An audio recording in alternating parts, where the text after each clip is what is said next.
नव वर्ष के अवसर पर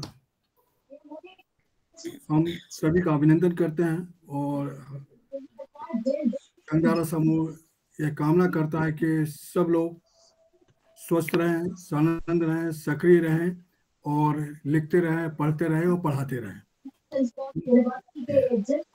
और यही कामना के साथ हमारी व्यंगधारा समूह की यह 87वीं गोष्ठी है और इस गोष्ठी में हम इस माह के व्यंग जो दिसंबर माह में प्रकाशित हुए उन पर चर्चा करेंगे। हमने लगभग बहुत सी पत्रिकाओं से आराम से व्यंग छाटने के बाद 8 व्यंग का हमने चयन करके अब हमने 4 मित्रों को, हमारे जो वक्ता हैं, उनको दे दिया है और साथ में उन रचनाओं से लेखक के नाम विलोपित कर दिए हैं। एक और अत्यंत हमें खुशी होती है हमारे मित्रों का समर्पण देखकर। व्यंगधारा समूह जो अपनी उत्कृष्टता के लिए, समर्पण के लिए जाना जाता है, उसके पीछे यही एक ऊर्जा है कि जो हमारे मित्र समर्पित भाव से हमारी इच्छाओं को स्वीकार कर लेते हैं, हमारे संकट में साथ दे देते हैं। हमारे मित्र जो अतिथि वक्ता थे, संजय आरा से थे, उन्होंने अपनी स्वीकृति दी थी, उनको रचना भी दे दी गई थी और वो तैयार भी थे। अचानक 12-1 बजे के आसपास उनका मैसेज आता है कि मेरी बहुत तबीयत खराब है और मैं बोल नहीं पाऊंगा, कह नहीं पाऊंगा। और इस संकट के समय पे कि हमारे एक वक्ता बीमार पड़ गए, तो हमने हमारे साथी आलोचक व्यंगकार सेवाराम त्रिपाठी जी से आग्रह किया कि लगभग 1 बजे के आसपास कि हम लोग इस संकट में हैं। हमारे तिवारी जी ने उनसे बातचीत की, क्योंकि मैं ज़्यादा बातचीत करने की स्थिति में अभी नहीं हूँ। बातचीत की, त्रिपाठी जी ने उसको हृदय से स्वीकार किया और 2 घंटे में तैयार हो गए। अन्यथा हमारे अनेक मित्र जब वक्ता बात होती है तो कहते हैं हमको 2 दिन पहले रचना दे दीजिए और मैं कर दीजिए, किंतु यह हमारा एक सौभाग्य भी कह लो और एक समर्पण कह लो और एक व्यंगधारा की विशेषता कह लो कि लोग निर्लिप्त भाव से हमें सहयोग करते हैं और यही सहयोग हमारा 22वां बना रहे, उसके आगे बना रहे और व्यंगधारा समूह इसी तरह से काम करता रहे। आज 4 वक्ता हैं, उन वक्ताओं को 2-2 रचना दे दी गई हैं और वो उन रचनाओं पे बातचीत करेंगे। मैं अधिक आगे ना बढ़ते हुए, क्योंकि मुझे डॉक्टर ने श्रम करने के लिए, अधिक बोलने के लिए सलाह दी कि आप ज़्यादा श्रम नहीं करें, ज़्यादा बोले नहीं, थके ना। तो मैं हमारे युवा मित्र व्यंगकार अभिजीत कुमार दुबे जी से आग्रह करता हूं कि आगे की गोष्ठी का संचालन अभिजीत कुमार दुबे जी करें। अभिजीत कुमार दुबे जी।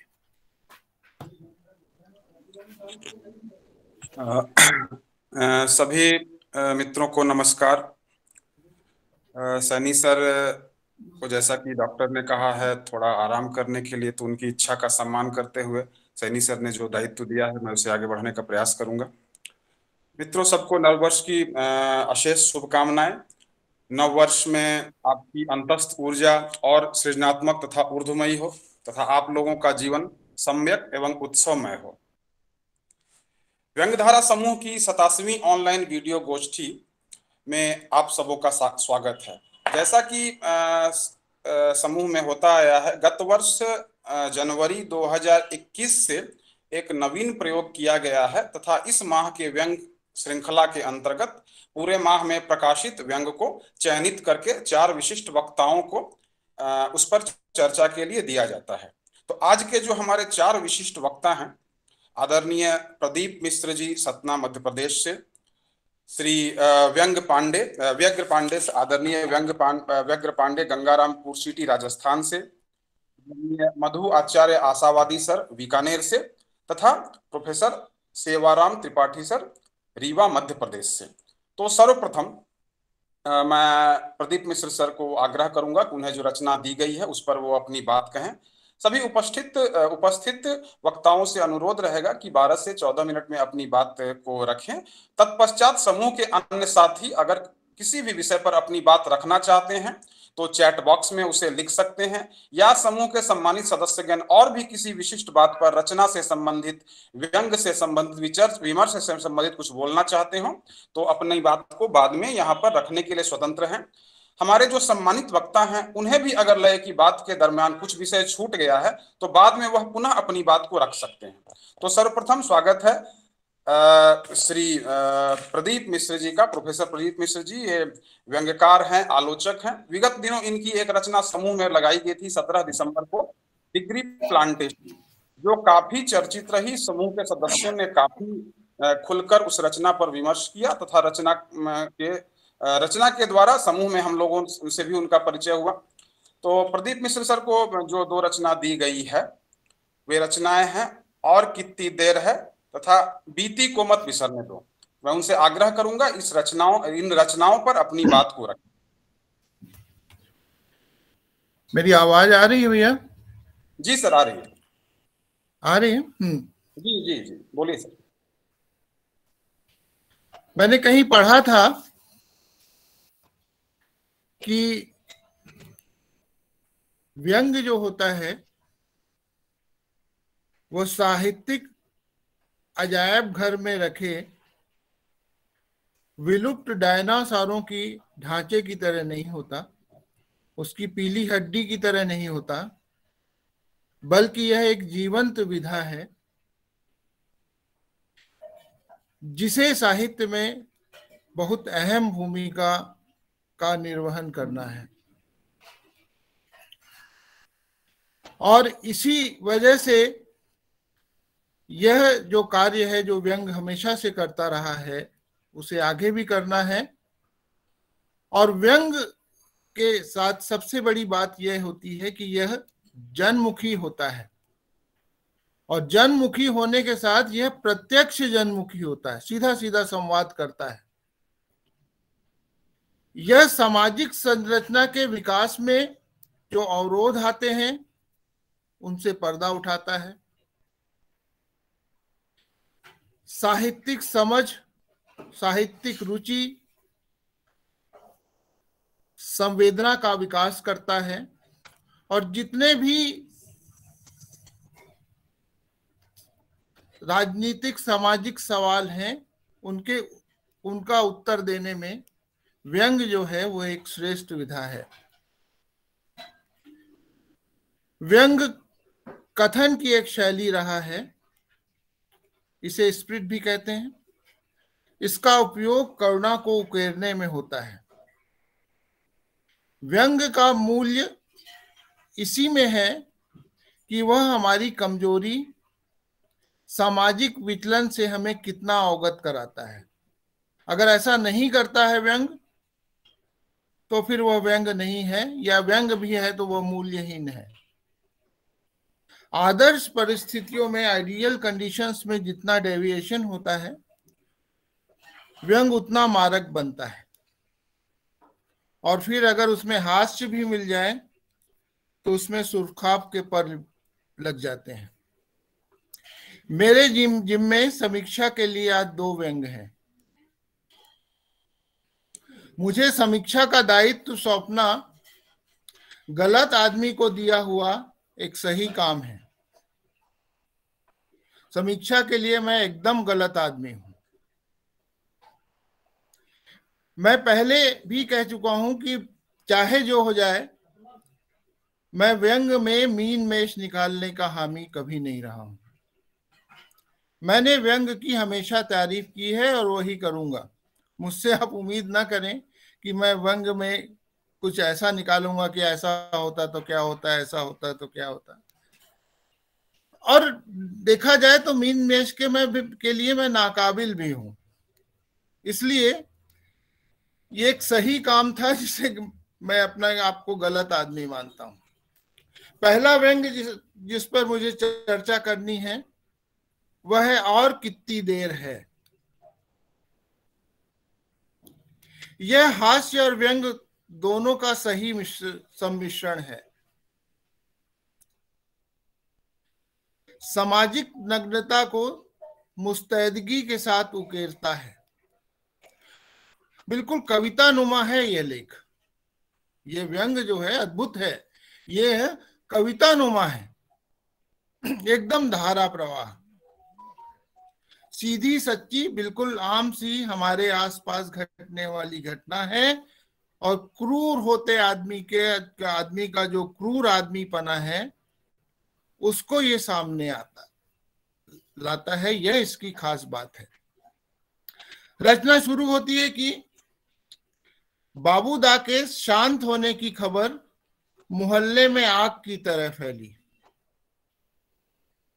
कुछ खबरें ऐसी होती हैं जो मोहल्ले को जंगल और खुद को आग बना देती हैं। यहां से शुरुआत होती है इस लेख की। और पूत कैसा होगा यह बात इस पालने में ही समझ में आ जाती है। फिर लिखते हैं कि अस्पताल वालों ने जब देखा कि परिजनों के खीसे में अब दम नहीं है तो डॉक्टर ने खिसिया कर कहा, सॉरी पेशेंट इज डेड। अब शुरू हुए और कितनी देर है के सिलसिले। लोगों ने पूछना शुरू किया, घर में कितनी देर बाद बॉडी आएगी, कंडा जलने में कितनी देर है, मैयत का सामान आने में कितनी देर है, बैंड आने में कितनी देर है। फिर चिता को आग दे दी गई, लेकिन वो आग पकड़ने की जगह धीमी पड़ गई। तो लोगों ने पूछा, क्या हुआ, कितनी देर है। जवाब आया, लकड़ी गीली है, ओह अब कितनी देर लगेगी। सबके सब्र का बांध टूटने लगा था। सब पूछ रहे थे अब कितनी देर लगी। तो जल्दी थी सिवाय बापूदा के जो मर गए थे। बापूदा ने जिनके लिए कभी जल्दी नहीं की, आज वे उनके अंतिम काम में इतनी जल्दी कर रहे हैं। अब देखिए, जो आग थोड़ी बहुत जल रही थी वो भी बुझ गई। एक ने कहा, अब कितनी देर है। बापूदा की आत्मा बोल उठी, तुम चले जाओ बेटा, मुझे अभी देर लगेगी। काफी दूर तक जो हास्य लग रहा था, उसकी अंतिम पंक्ति ने ऐलान कर दिया कि मैं एकदम 24 कैरेट का व्यंग हूं, खालिस क्वालिटी की मिर्ची हूं, बेहद पावरफुल शॉट हूं। मानवीय असंवेदनाओं को झकझोरने में यह व्यंग अपना रंग जमाने में सफल रहा है। यह रचना अपने चरित्र, व्यवहार और प्रभाव के विस्तार को पाठकों में स्थापित करने में सफल हुई है। ऐसे ही व्यंग, मैं इसे बार बार कहना चाहता हूं कि ऐसे ही व्यंग साहित्य में व्यंग की प्रतिष्ठा बढ़ाते हैं। मौत को एक नौटंकी बना देना धीरे धीरे सामान्य हो चला है, पर यह सामाजिक संदर्भ का सार्थक आलेख है। इसकी भाषा वैसी ही है जैसी होनी चाहिए। मैं सोचता हूं कि इंदौर के आसपास की जुबान में है, ये जो लेख है वो इंदौर के आसपास की जो जुबान है उसमें है, और यह जुबान जितनी मीठी होती है उसकी मिठास को जस का तस कागज में लिख देना, यह काम मैं समझता हूं लेखक के ही बस का था, कि जुबान को कागज में रवा कर देना। यह व्यंग आदमी के आदमी से संबंधों की दुर्दशा पर बेहतरीन बात है। सामाजिक विकृति की बखिया उधेड़ने का दायित्व व्यंगकार ने पूरी निष्ठा के साथ निभाया है। खूबसूरत मारक रचना के लिए रचनाकार को शुभाकांक्षाएं। मेरे पास आया दूसरा आलेख है, बीती को बिसरने मत दो। ऐसा लगता है ये किसी लेखिका का वो है। बीती को बिसरने मत दो। साहित्य की जमीन, इसमें लिखा हुआ है, ये व्यंग शुरू होता है कि साहित्य की जमीन शुभचिंतकों के लिए बेहद उपजाऊ रही है। यहां शुभचिंतक उगाए नहीं जाते बल्कि कुकुरमुत्ते की भांति खुद ब खुद उगाते हैं। उगते ही बेहद ईमानदारी के साथ ये अपने काम में लग जाते हैं। मिलते ही एक शुभचिंतक ने मुझसे कहा, और मैडम बीते साल का लेखा जोखा फेसबुक में कब शेयर कर रही हैं? लेकिन मेरे पास तो बीते साल में ऐसा कुछ नहीं है कि मैं उसे शेयर कर सकूं। वैसे भी मैं बीती को विसार देने में ही विश्वास रखती हूं। साहित्य में बीती को विसार देने वाले बड़े साहित्यकार तो छोड़िए, छोटे लेखक भी नहीं बन सकते।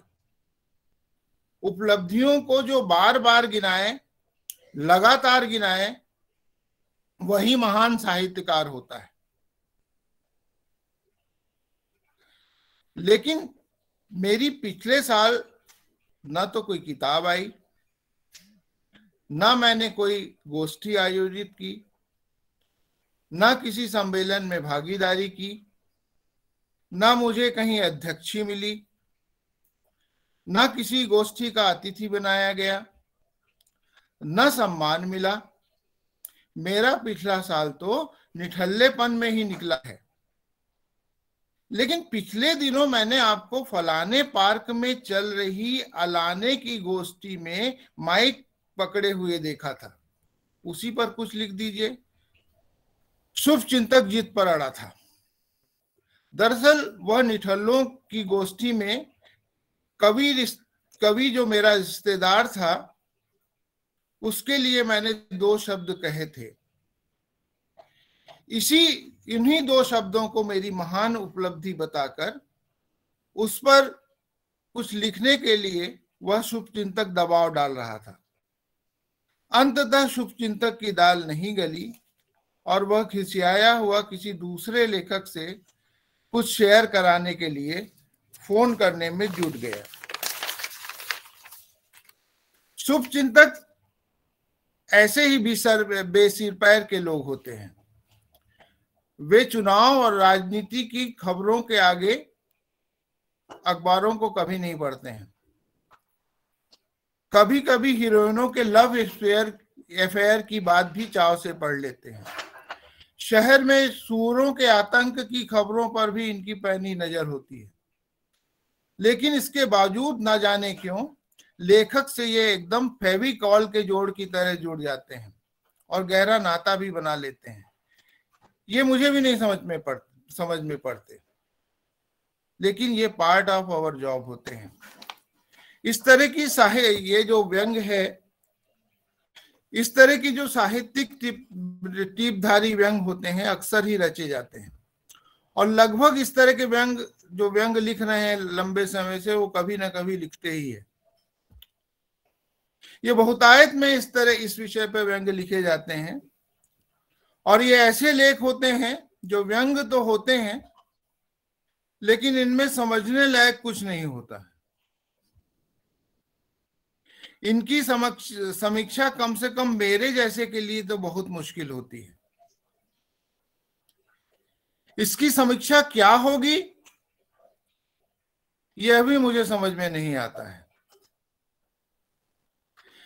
लेकिन व्यंग की कमियां मैं कभी नहीं निकालता। आप मुझसे असहमत हो सकते हैं, लेकिन फिर भी व्यंग के मीन मेष मैं नहीं निकालूंगा।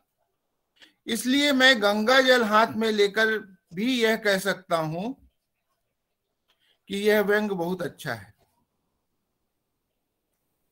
और इसके लेखक को मेरी अनेकानेक शुभकामनाएं। तो ये जो मुझे आज आदेशित किया गया था, जो 2 व्यंगों के बारे में, ये मैंने आपके सामने प्रस्तुत किया। अब इसकी समीक्षा अगर आप कर सकें तो ज्यादा बेहतर होगा। धन्यवाद।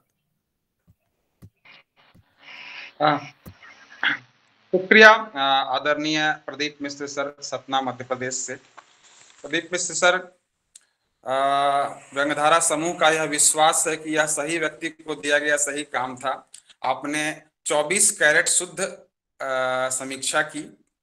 और मैं एक बात अवश्य कहना चाहूंगा, जो व्यक्ति धनात्मक होता है, जो व्यक्ति पॉजिटिव होता है, उसे पॉजिटिव चीजें ही नजर आती हैं। और यह आपकी खूबी है, यह आपकी कमी नहीं है कि आप सिर्फ सकारात्मक पक्ष को देखते हैं।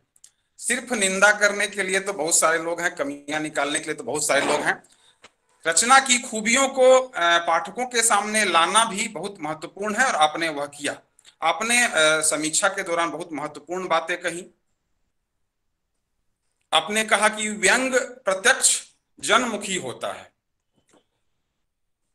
आपने जो पहली जो रचना थी और कितनी देर है, ये इस रचना के लेखक हैं रमेश चंद्र शर्मा जी। और दूसरी रचना जो थी बीती को मत बिसरने दो, इसकी लेखिका हैं, व्यंगकार हैं अनीता यादव जी। तो आपने सही पकड़ा था कि यह किसी लेखिका के द्वारा लिखा गया लगता है। आपका बहुत बहुत आभार। कार्यक्रम को आगे बढ़ाते हुए, विमर्श को आगे बढ़ाते हुए, इस गोष्ठी में के दूसरे वक्ता के रूप में हमारे समक्ष आज उपस्थित हैं आदरणीय व्यग्र पांडे जी। व्यग्र पांडे जी, इनका साहित्यिक नाम है, मूल नाम तो विशंभर पांडे है। मूल रूप से गंगारामपुर सिटी राजस्थान के रहने वाले हैं। कविता, गजल, दोहे, लघु कथा और अब व्यंग, हर विधा पर कलम चला रहे हैं। 3 व्यंग संग्रह इनके आ चुके हैं। कौन कहता है, पांडे जी कहीं, मौन क्यों हो, 3 संग्रह, 3 काव्य संग्रह है इनके, तथा एक व्यंग संग्रह प्रकाशाधीन है। रचनाएं तथा इनकी आकाशवाणी से प्रसारित होती रहती हैं, पत्र पत्रिकाओं में निरंतर छपते रहते हैं। तो मैं बड़े सम्मान के साथ आमंत्रित करता हूं श्री व्यग्र पांडे जी को। इन्हें 2 रचनाएं दी गई हैं जिनका शीर्षक है अपना नाम गिनाने में भला कैसी शर्म, और दूसरी रचना है ब्याज और प्याज। तो मैं आमंत्रित करता हूं श्री व्यग्र पांडे जी।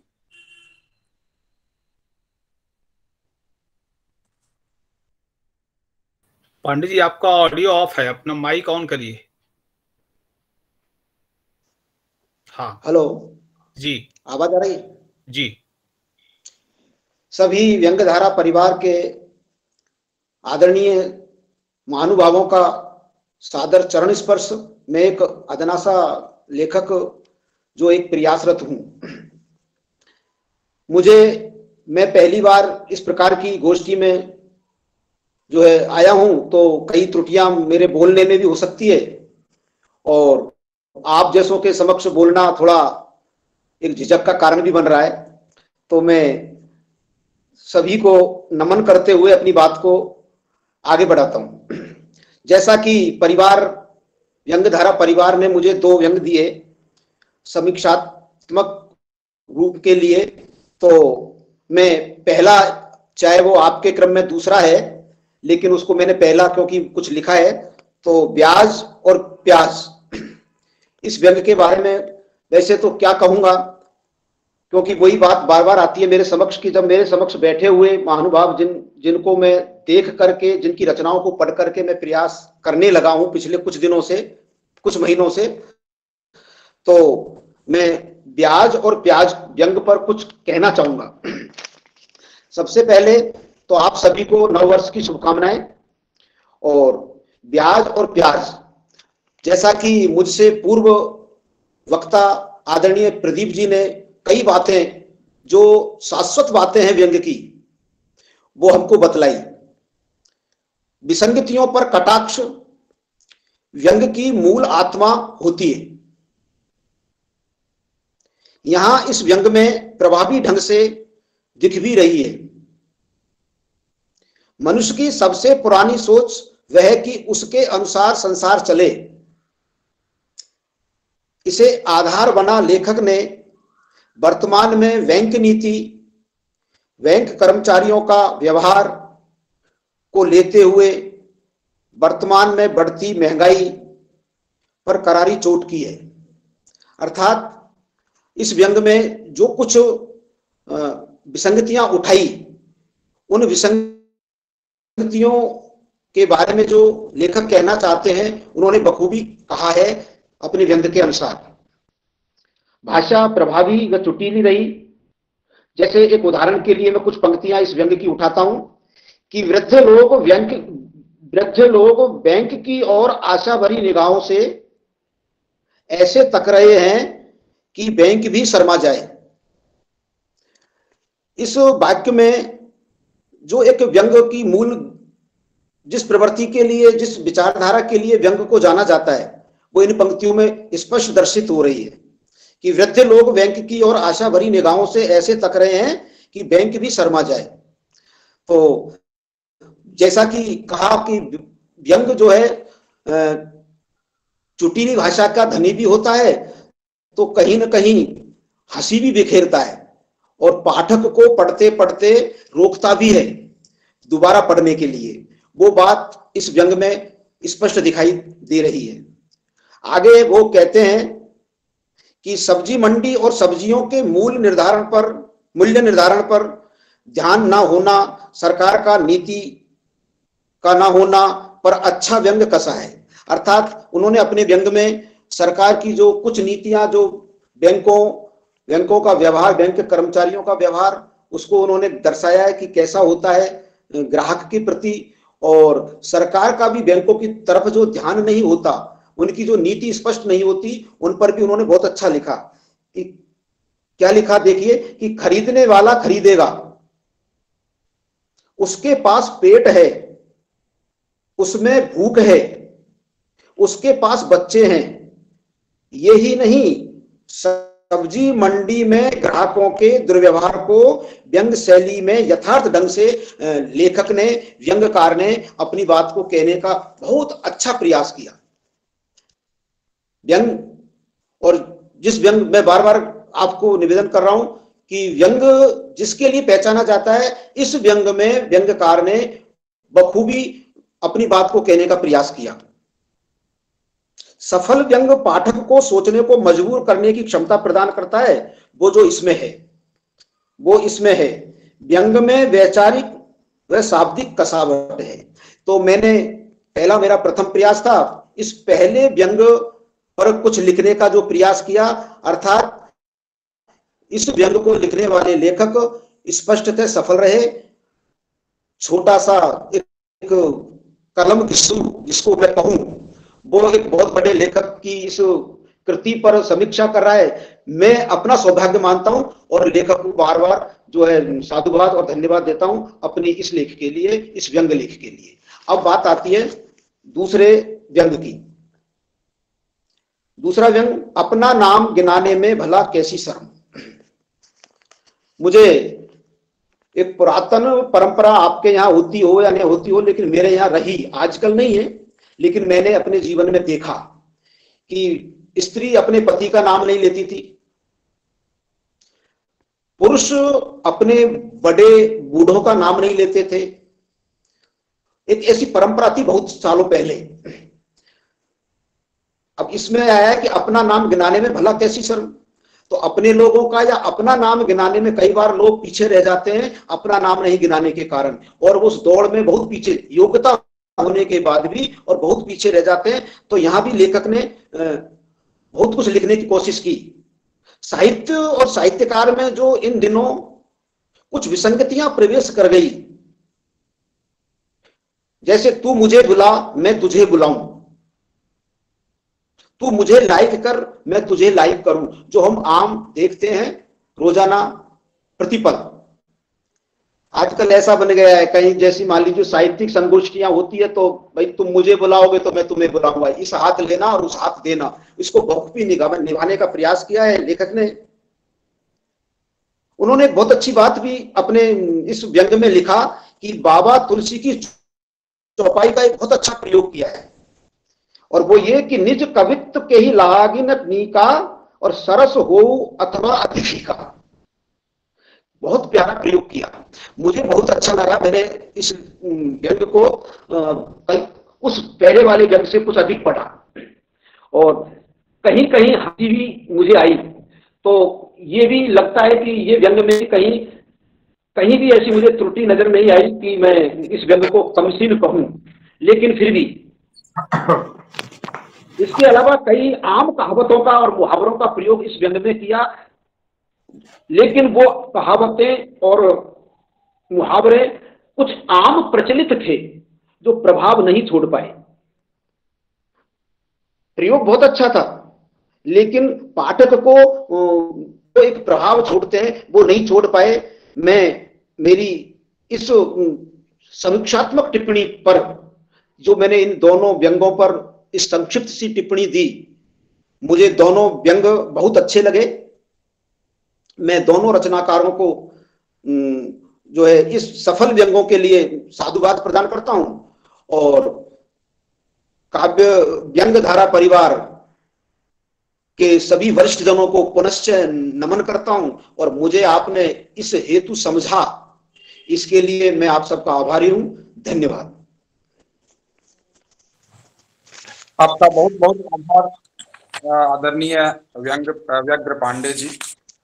बहुत ही खूबसूरत समीक्षा की आपने, और आपने यह इंगित किया कि दोनों ही व्यंगों में विसंगतियों पर करारा प्रहार किया गया है।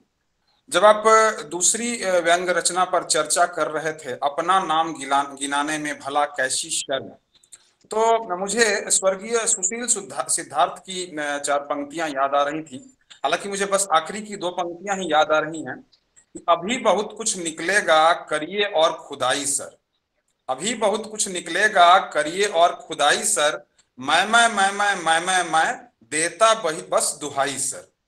तिवारी सर से अनुरोध करूंगा अगर इसके पहले की पंक्तियां याद आ रही हो तो बताइएगा। तो सुशील सिद्धार्थ तो अपने फन में माहिर थे, वो हम आज भी उनकी कमी को हर क्षण महसूस करते हैं। तो आपकी समीक्षा के बरक्स मुझे उनकी याद आ गई, तो आपका विशेष साधुवाद। आपने बहुत ही खूबसूरत समीक्षा की। अब मैं आपसे नाम शेयर कर दूं कि जो 2 रचनाएं आपको मिली थी, पहली रचना अपना नाम गिनाने में भला कैसी शर्म, इसके लेखक हैं सुधीश पचौरी, और दूसरी रचना ब्याज और प्याज, इसके रचनाकार हैं आदरणीय अख्तर अली जी।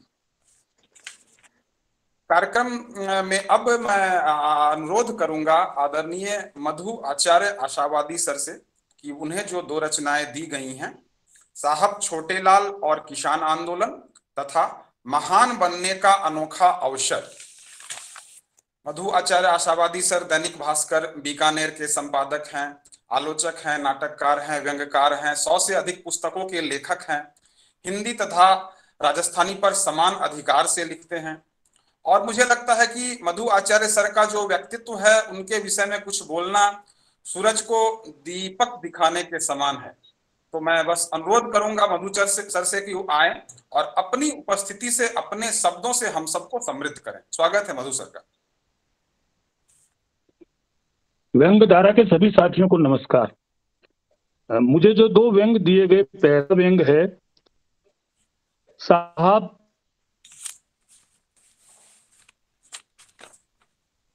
ये व्यंग मुझे हेडिंग देखने के बाद बड़ा प्रिय लगा, क्योंकि बड़ा मौजूद है किसान आंदोलन। क्योंकि किसान आंदोलन पिछले 1 साल से हमारे जीवन को बुरी तरह से प्रभावित कर रहा है, एक नागरिक के नाते भी और एक व्यंगकार के नाते भी। इस व्यंग की शुरुआत व्यंगकार ने जो की मुझे बड़ी अच्छी लगी। अरे सरकार, ये किसान आपसे बात करना चाहते हैं। कौन किसान? ये सवाल सरकार ने जो शुरू में ही खड़ा किया है वो वास्तव में बड़ा जायज है, क्योंकि सत्ता के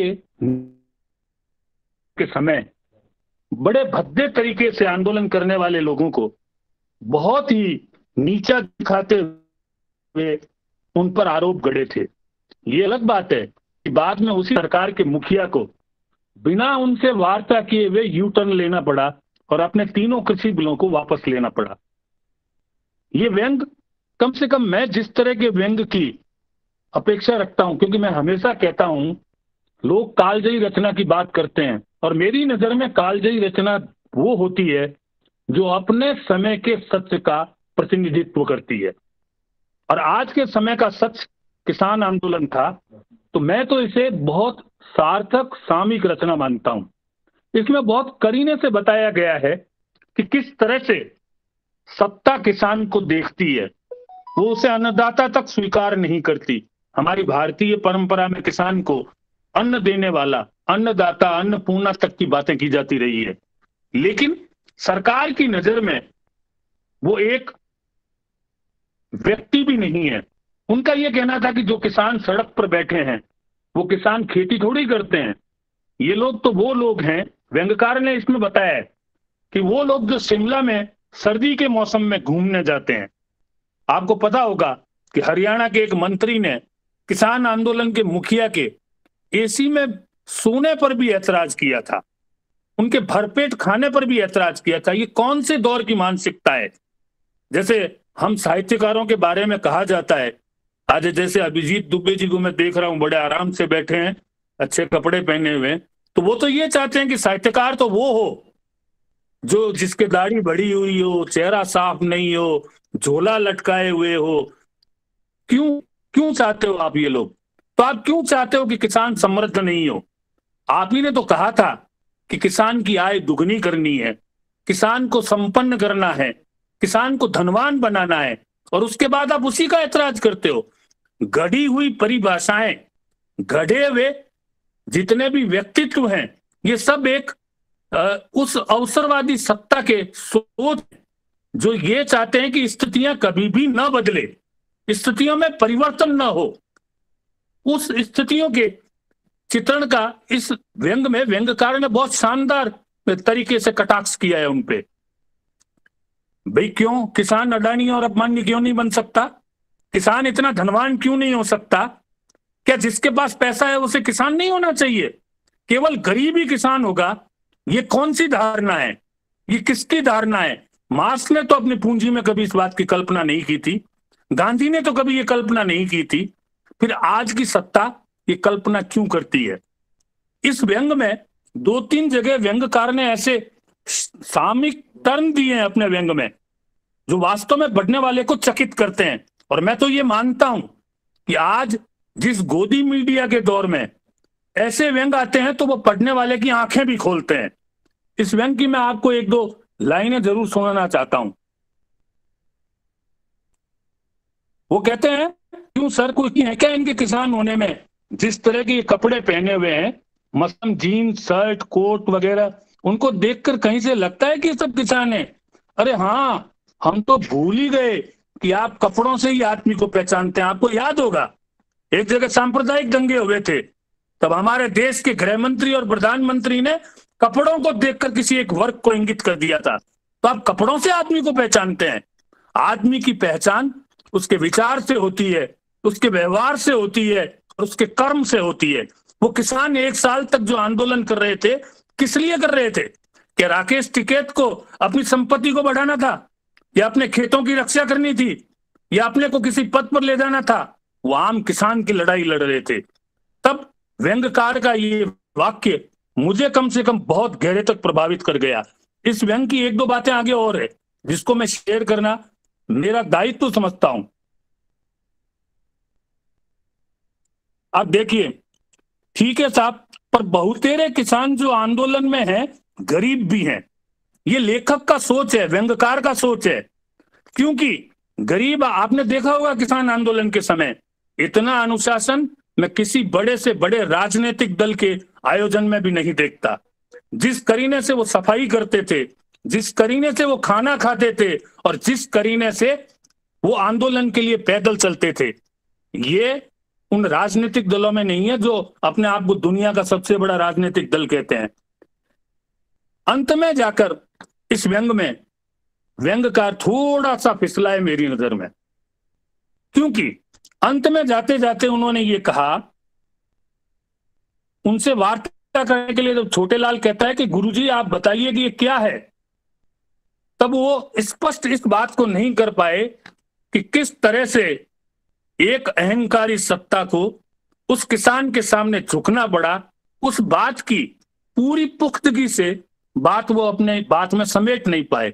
उन्होंने केवल मात्र उस सत्ता के चरित्र तक को अपने को सीमित रखा, लेकिन उस सत्ता के अंत को उन्होंने सामने लाने में थोड़ी सी मेरे हिसाब से कंजूसी की। या हो सकता है ये किसी अखबार का व्यंग है, उनकी नीचे की बात या तो अखबार को नहीं जची हो, या हो सकता है कि स्थान के कारण कट गई हो, लेकिन ये मौजू व्यंग है। आज ऐसे ही व्यंग की जरूरत है, क्योंकि जब तक अहंकारी सत्ताओं के खिलाफ शब्द की सत्ता खड़ी नहीं होगी, तब तक उनकी सत्ताओं को चुनौती नहीं दी जा सकती। राजनीतिक दल चुनौती नहीं दे सकते, क्योंकि मेरा यह मानना है हर सत्ता का चरित्र एक जैसा होता है।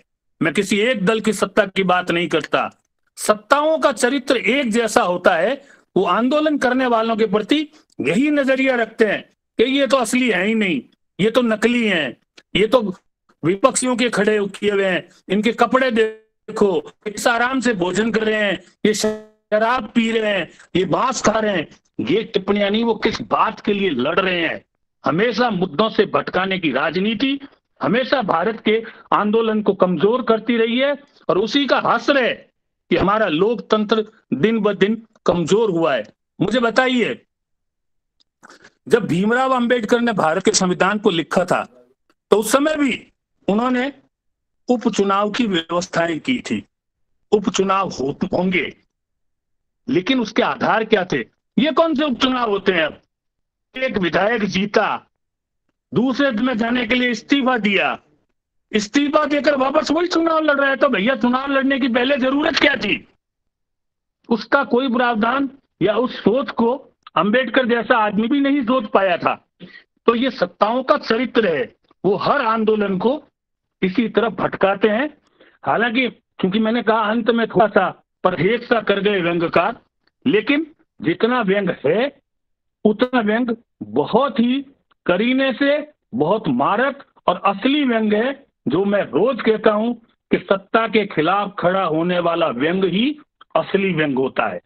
तो इस व्यंग के व्यंगकार को उनकी भाषा के लिए, उनकी भाषा में जिस तरह के तंज किए गए हैं, और जिस तरह से लोग, हो सकता है मेरी बात से असहमत हो कि सीधे सीधे उन्होंने अंबानी अडानी के नाम ले लिए, लेकिन मैं इस तरह सीधे नाम लिए जाने का पक्षधर हूं, क्योंकि जब तक सीधे बात नहीं की जाएगी, इस मोटी चमड़ी वाली सत्ता को ये बातें समझ में नहीं आएगी।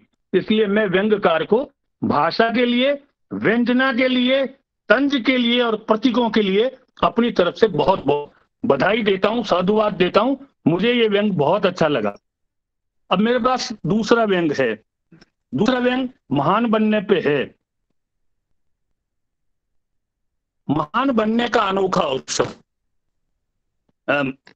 मैं जानता हूं साहित्य पर बहुत कुछ लिखा जाता है। मैंने खुद ने साहित्य CRPC नाम से 3 पुस्तकें लिखी है, लेकिन ये एक साधारण सा व्यंग है, क्योंकि आज महान बनाने का ठेका बहुत से साहित्यिक ग्रुप लेते हैं, बहुत सी साहित्यिक संस्थाएं लेती है। उनके पास जो आ गया वो महान।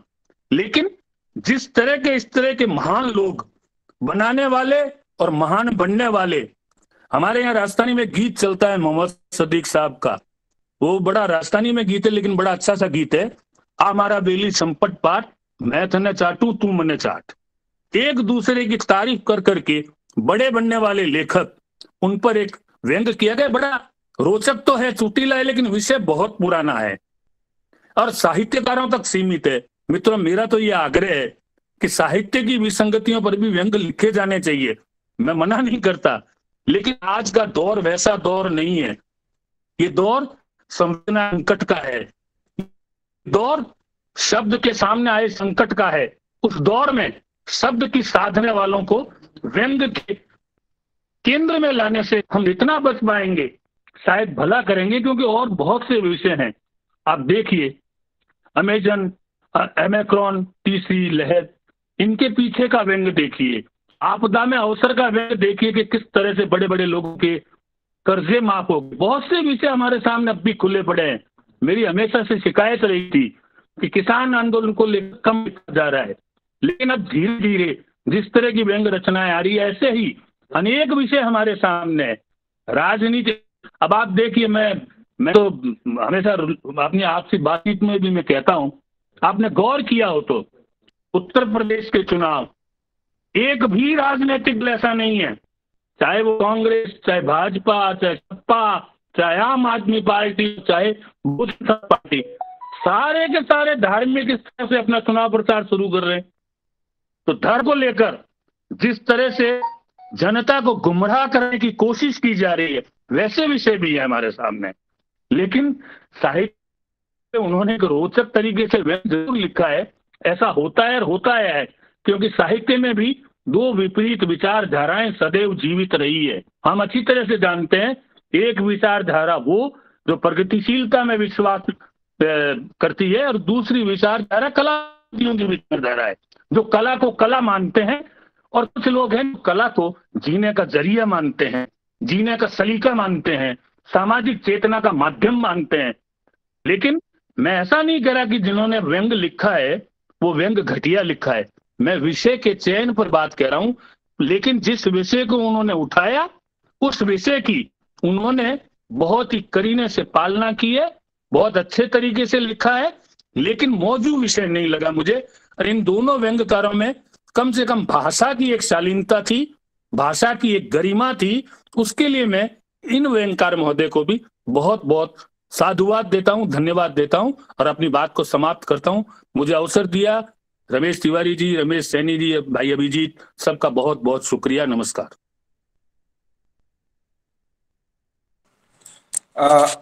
आपका हृदय से आभार आदरणीय मधु आचार्य आशावादी सर। हम व्यंगधारा परिवार में हमेशा ही आपकी उपस्थिति की पुनः पुनः कामना करते हैं और आपकी उपस्थिति सचमुच ऊर्जा तो भरती ही है, हमारे आंखें भी खोलती है। और जैसा कि आपने कहा, कला सामाजिक चेतना जागृत करने का माध्यम है। और एक लगता है मुझे एक रचनाकार के रूप में आप भी अपनी ओर से लोगों को प्रबोधित करने का, लोगों को जागृत करने का एक महायज्ञ कर रहे हैं। आपको साधुवाद सर, आपको नमन सर। और आज जो आपने समीक्षा की सर, बहुत सारी आपने अच्छी बातें कही। कालजयी रचना वही होती है जो अपने समय के सच का प्रतिनिधित्व करती है। और आपने किसान आंदोलन को लेकर एक बहुत ही महत्वपूर्ण बात कही जो कहीं किसी मीडिया में रेखांकित नहीं किया, उल्टे इसके विपरीत आंदोलन को और बदनाम करने का प्रयास किया गया। आपने एक बड़ी अच्छी बात कही कि इतना अनुशासन किसी भी बड़े आयोजन में देखने को नहीं मिलता, चाहे वो किसी भी दल का हो। तो दोनों ही व्यंग रचनाएं जो थी उसे आपने मौजू बताया। और सत्ता के चरित्र पर सत्ता के चरित्र पर डंके की चोट पर बोलने का जो साहस है, मुझे लगता है वह साहस अभी किसी के पास है तो वह मधु आचार्य सर के पास है। आपका पुनः पुनः आभार सर। आज जो दो रचनाएं आपने सर, दो रचनाओं की समीक्षा की, साहब छोटेलाल और किसान आंदोलन, इसके रचनाकार हैं संजीव शुक्ल। और दूसरी रचना जो थी महान बनने का अनोखा अवसर, इसके व्यंग्यकार हैं संतोष त्रिवेदी। आपका पुनः मधु सर, आपका आभार। और कार्यक्रम के आखिरी में जो रचनाओं पर चर्चा है उसके आखिरी में अब मैं प्रोफेसर सेवाराम त्रिपाठी, आज आसनसोल से आदरणीय सृंजय जी को उपस्थित होना था लेकिन वो अस्वस्थ हो गए। कामरेड का कोट जैसी चर्चित कृति के लेखक सृंजय जी ने कहा था कि वो उपस्थित रहेंगे और रचनाओं पर बात करेंगे। रचना भी उन्हें दे दी गई थी किंतु वो अचानक अस्वस्थ हो गए। और व्यंग्यधारा समूह के अनुरोध को स्वीकार करते हुए प्रोफेसर सेवाराम त्रिपाठी ने हमें अपनी स्वीकृति दी। मैं उन्हें आमंत्रित करता हूं। प्रोफेसर सेवाराम त्रिपाठी सर, आप आए। प्रोफेसर सेवाराम त्रिपाठी आलोचक हैं, व्यंग्यकार हैं, निबंधकार हैं मध्य प्रदेश प्रगतिशील लेखक संघ की पत्रिका वसुधा का उन्होंने कमला प्रसाद जी के साथ सह संपादन किया था। उनका एक संग्रह बड़ा ही चर्चित रहा है, हाँ हम राजनीति नहीं कर रहे हैं। बड़े ही स्पष्ट वक्ता है, मधु आचार्य सर की तरह ही डंके की चोट पर वो भी बोलते हैं। तो स्वागत है आदरणीय प्रोफेसर सेवाराम त्रिपाठी। प्रोफेसर सेवाराम त्रिपाठी को जो 2 रचनाएं दी गई हैं, उनका शीर्षक है राजा का पराक्रम तथा दूसरी रचना है आई एम सॉरी। अपना माइक ऑन करिए त्रिपाठी सर। मेरी आवाज आप तक पहुंच रही है? जी जी सर बोलिए सर। चलिए, तो नए वर्ष की सभी मित्रों को शुभकामनाएं। और अभी मैं जो समीक्षाएं सुन रहा था, तीनों मित्रों ने जो समीक्षाएं की हैं और अच्छी रचनाएं मुझे लगी, क्योंकि उसमें जो मुद्दों की बात उठाई गई थी। मैं विशेष रूप से आभार व्यक्त करता हूं तिवारी जी का। रमेश तिवारी जी ने मुझे लगभग 1:30 बजे आदेशित किया कि आपको इन पर कुछ बोलना है। मैंने कहा इतनी जल्दी? बहरहाल कोशिश करता हूं कि मैं कुछ बोल पाऊंगा या नहीं बोल पाऊंगा। तो मुझे उन्होंने 2 रचनाएं दी। एक तो राजा का पराक्रम, जो मैंने ठीक से तो पढ़ने की कोशिश की, और आई एम सॉरी में थोड़ी सी कुछ दिक्कतें मुझे पढ़ने में आई। बहरहाल एक तो मित्रों, महत्वपूर्ण बात यह है कि व्यंग धारा समूह हमेशा मैं देखता रहा हूं, एक तो अच्छी रचनाएं वो प्रस्तुत करता है और सलीके से बात भी करता है। तो इस बात के लिए व्यंग धारा समूह को भी मैं बधाई देता हूं और सभी साथियों को भी। मित्रों, इधर व्यंग तो बहुत लिखे जा रहे हैं और आप लोग पढ़ भी रहे हैं और सुन भी रहे हैं, उसका आस्वाद भी ले रहे हैं और उसका पक्ष और विपक्ष भी देख रहे हैं।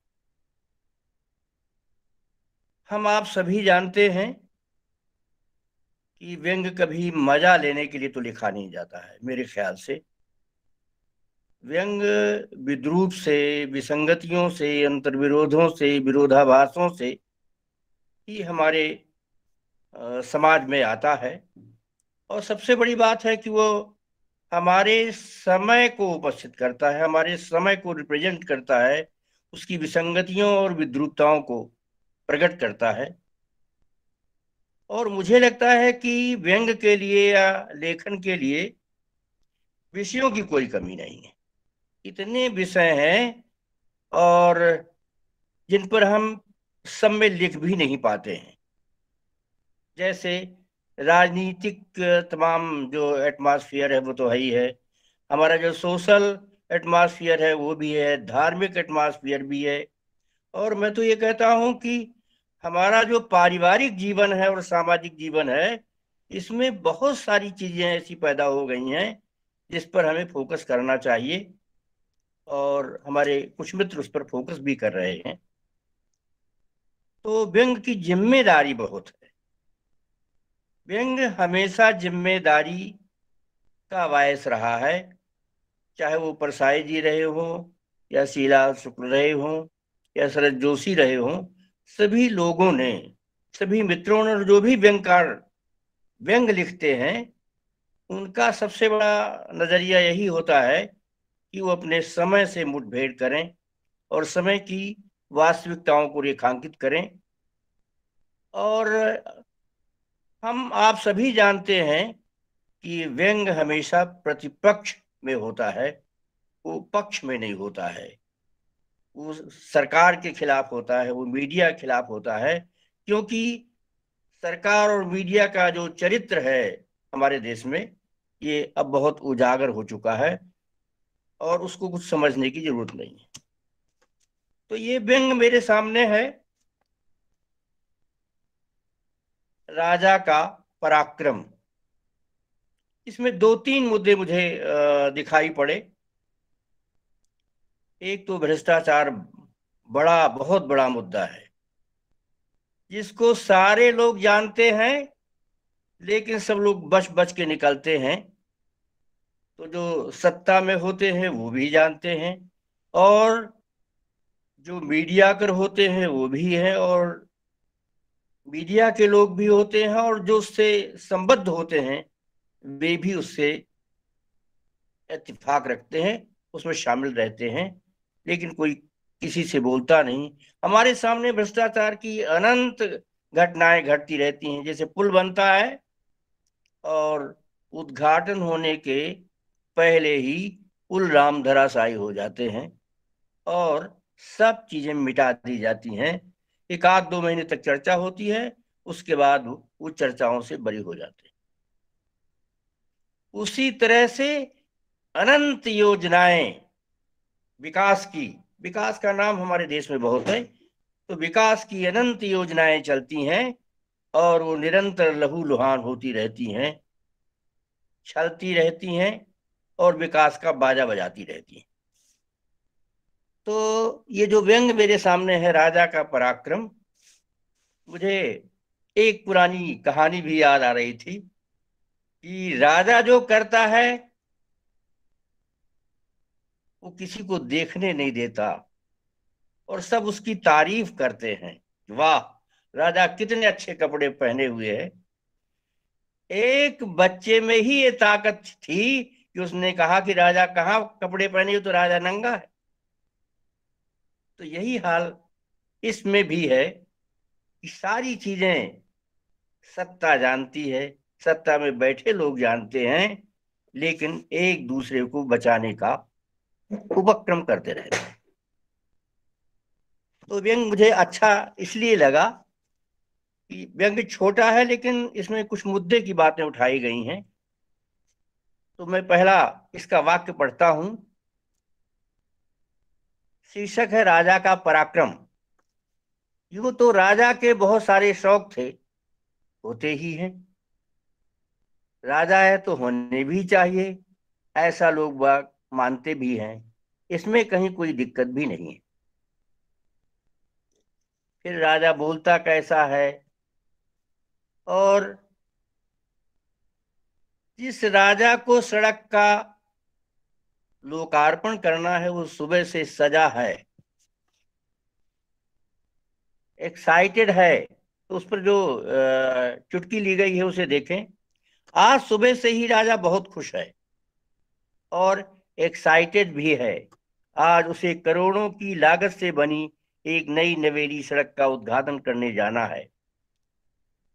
राजा सुबह से ही सज धज कर तैयार बैठा है।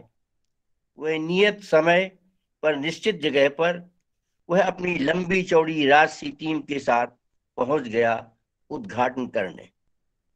तो ये तो एक छोटी सी, लेकिन घटना असली ये है मेरी समझ में कि उद्घाटन सड़क का होना था और मंत्री जी सड़क का उद्घाटन करने गए, तो उन्होंने जो नारियल फोड़ा सड़क पर, तो सड़क के चीथड़े उड़ गए। ये इस व्यंग के मूल लक्ष्य में है, और इससे फिर और बहुत सारे ताने बाने बुने गए। और मीडिया हमारे यहाँ क्या क्या चीजें प्रकट करती है अखबारों में और तमाम माध्यमों में, उसके 2-3 टुकड़े इसमें देखने लायक हैं। मीडिया के अनुसार यह वही सड़क है जिससे होकर विकास जाने वाला है। व्यंग देखते जाइए। यह वही सड़क है जो राज्य को आत्मनिर्भर बनाने के लिए आतुर है। यह वही सड़क है जिस पर राष्ट्र का सही इतिहास लिखा जाने वाला है। यह वही सड़क है जिसको बनवाने वाली कंपनी ने राजा पोषित निधि के राष्ट्र निर्माण के लिए लाखों का चंदा दिया। यह वही सड़क है जिस पर आम नागरिकों को चलने पर गर्व होगा। और अंत में जो इसका सबसे इम्पोर्टेंट, सबसे महत्वपूर्ण जो तथ्य मेरे सामने आया, यह सड़क नहीं राजा जी की तपस्या का फल है। सबसे महत्वपूर्ण बात मुझे ये लगी। तो ये वो सड़क है। मैंने भ्रष्टाचार के बारे में आज हमारे देश में कोई ऐसा आदमी नहीं है जो न जानता हो कि सड़कें कैसे बनती हैं, या महल कैसे बनते हैं, या अन्य उपक्रम कैसे बनते हैं, और कितना पैसा खा पी लिया जाता है। ये सभी को मालूम है, कुछ कहने की जरूरत नहीं है, केवल संकेत भी देने की जरूरत नहीं है। ये संकेत नहीं है, बल्कि बहुत सारी चीजें अपने आप उजागर है, ऐसा मैं मानता हूं, और ऐसा हमारे सभी मित्र भी मानते होंगे, और मैं समझता हूं कि आम जन भी इस बात को जानता है। तो इसमें जो अंतिम रूप से कहा गया, ये सड़क नहीं है, राजा जी की तपस्या का फल है। तो विकास की इतनी चीख चिल्लाहट हमारे देश में है कि क्या कहें और क्या ना कहें, और क्या क्या ना कहें। और जो पैसा आवंटित होता है विधायक निधि से या सांसद निधि से, उसमें से 50% तो पहले ही चला जाता है, और 50 जो बचता है मेरे ख्याल से, वो 50 में फिर वारा न्यारा होता है। तो सड़क की क्या स्थिति होगी ये आप सब जानते हो। उसी के कुछ हिस्से मैं और इसको स्पष्ट करने की, क्योंकि विषय एकदम नया नहीं है, विषय बहुत पुराना है, और ये भ्रष्टाचार भी नया नहीं है, लेकिन भ्रष्टाचार की जो सीमाएं हैं, भ्रष्टाचार का जो अनुपात है, वो निरंतर बढ़ रहा है, दिन ब दिन बढ़ रहा है। तो देखें, राजा ने नारियल, जो असली हिस्सा है, राजा ने नारियल उठाया और उसे सड़क पर पटक दिया, जोरदार तालियां बजी। सामान्यतः नारियल के 2 टुकड़े होने चाहिए थे, मगर ऐसा नहीं हुआ। कैमरे ने देखा कि राजा ने जहां नारियल पटका था वहां गड्ढा हो गया। नारियल तो अक्षुण्ण बना रहा, मगर नई नवेली सड़क वहां धंस गई जहां नारियल को पटका गया था। आप देखें हमारी सड़कों की हालत क्या है। इसके इसके जो रूपों को है आपको देखना है। विकास के नाम पर हमारे देश में जिस तरह से हो रहा है, जिस तरह से भ्रष्टाचार किया जा रहा है, यह हर कोई जानता है और पहचानता है, लेकिन इस पर उंगली भी उठती है, लेकिन होता कुछ नहीं। फिर बाद में आप देखेंगे सड़क का कुछ नहीं हुआ, सड़क में गड्ढा हो गया। और सड़क विकास से ही, इस सड़क से ही सबको आस है। कमीशन खोरों को अलग, सड़क बनाने वालों को अलग, मंत्रियों को अलग, और विकास के ठेकेदारों को अलग। तो ये जो पूरा विकास क्रम है, चाहे वो सड़क का विकास हो, चाहे रेलवे का विकास हो, या किसी भी चीज का, शिक्षा का विकास हो, विकास की ये पूरी फौज है, एक तरह से चल रही है। अब किसी की हिम्मत नहीं, कोई नहीं बोल रहा है।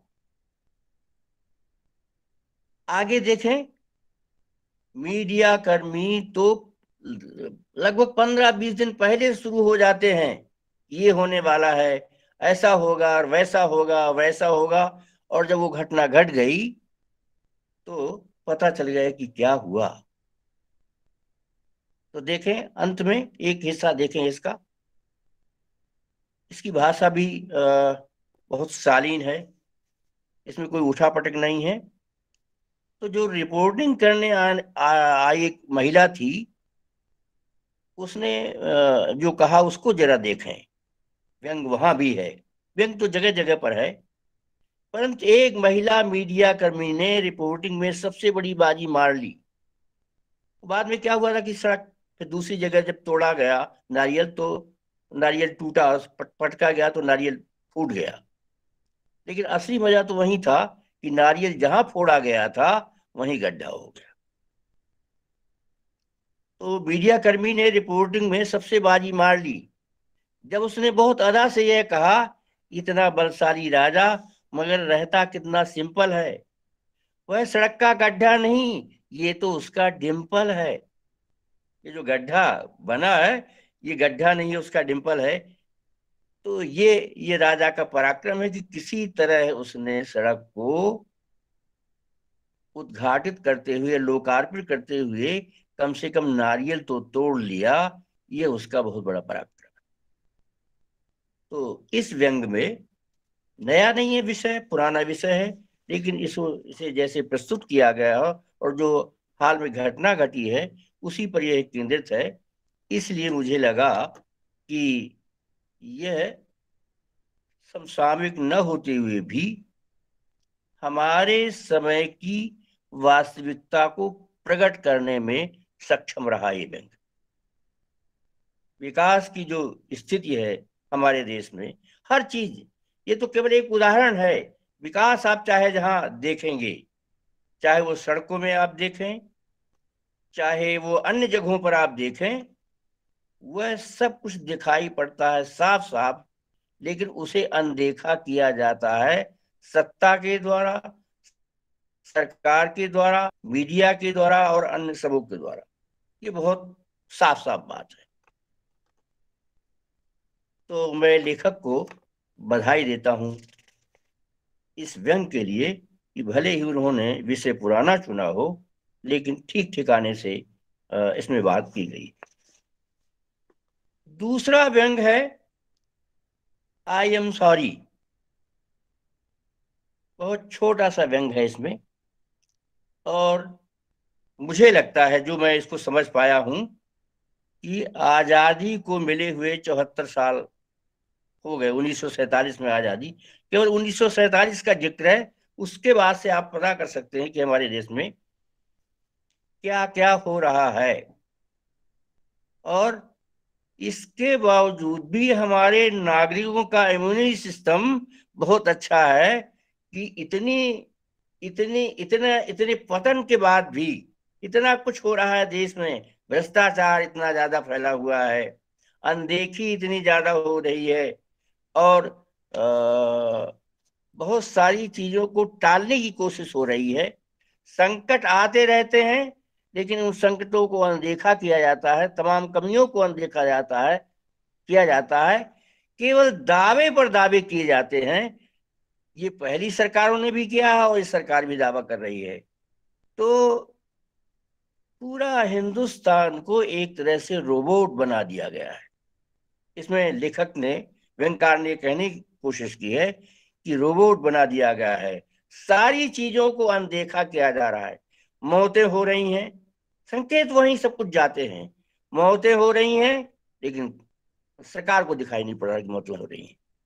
किसान आंदोलन कर रहे हैं, लेकिन सरकार को नहीं दिखाई पड़ता कितने लोगों को मौत हुई, कोई आंकड़ा नहीं किसी के पास। तो हमारी ये जो सरकार है, ये भगवान भरोसे चल रही है।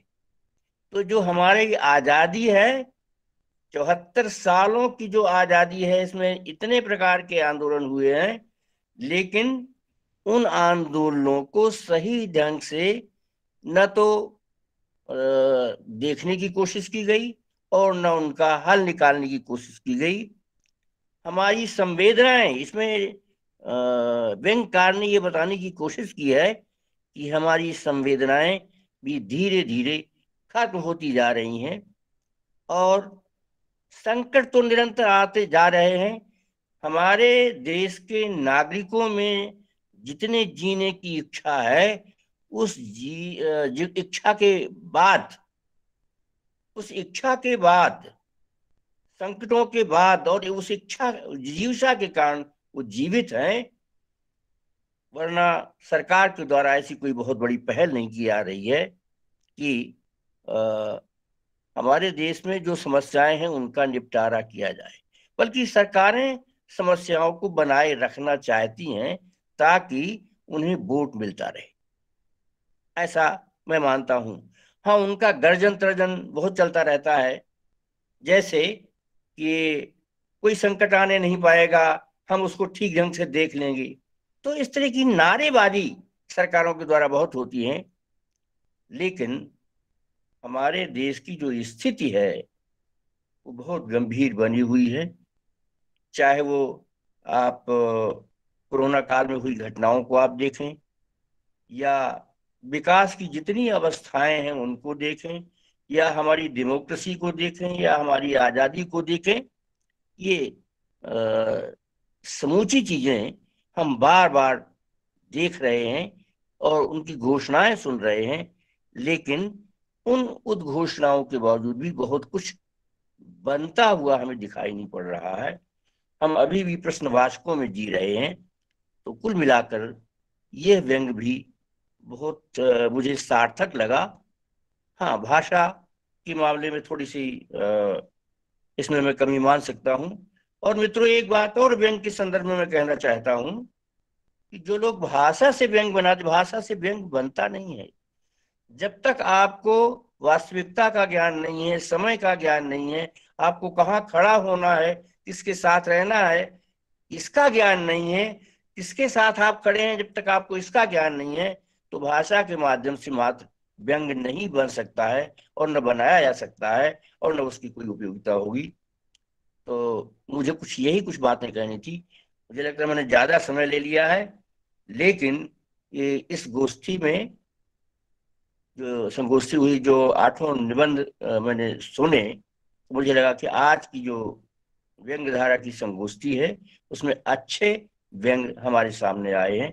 मैं सभी लेखकों को बधाई दे रहा हूँ और खासकर तिवारी जी को बधाई दे रहा हूँ कि मुझे उन्होंने अवसर प्रदान किया कि मैं इतनी जल्दी कुछ अपनी बातें आपके सामने कर सकूं।